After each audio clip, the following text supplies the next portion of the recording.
இப்போ திரு வேல்முருகன் அவர்களுடைய தேவை எந்த இடத்துல இருக்கு, எதை அவர் இட்டு நிரப்புறார் அப்படின்னு சொல்றீங்க? தமிழ் தேசியத்தை பேசுறதுக்கான மிக முக்கியமான தலைவர்கள்ல திரு வேல்முருகன் அவர்களும் ஒருவர் அப்படின்னு குறிப்பிட்டு. ஒருவர் அல்ல, அவர் தான் ஒருவர். முஸ்லீம் போய் பேச முடியுமா? இல்ல சாட்டையிட்ட போய் பேச முடியுமா? சாட்டையிட்ட போய் பேசலாமா? சொல்லுங்க. சாட்டையுடைய தலைவனுக்கே தெரியாது. அண்ணன் சொன்னார் 3 நிமிஷம் 3 செகண்ட் கூட பார்க்கல. கூட இருந்த ஒரு சினிமா டைரக்டர் சொன்னான் 17 நாள் அங்கே இருந்தார். 17 நாள் சரக்கிலேயே இருக்காரு.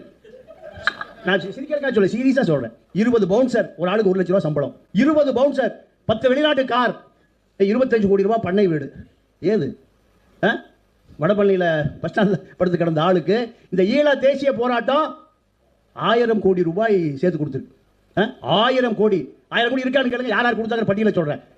உலக தமிழர்கள் பூரா நீங்கள் சிஎம் கிட்ட சொல்லுங்க.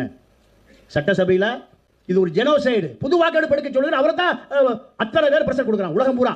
இவருக்கு சிஎம்க்கு என்ன பங்காளி சட்டையா? கோபாலபுரத்தில் 4 ஏக்கர் எழுதிய கேட்குறாரு. இதை அமல்படுத்துங்கன்னு சொல்கிறேன். அது அவருக்கு இவருக்கு சண்டை. நான் இந்த ஓப்பனாக சொல்கிறேன். நீங்கள் எங்கே தேவை வந்திருக்குன்னு புரியுதா உங்களுக்கு? இதுதான் தேவை.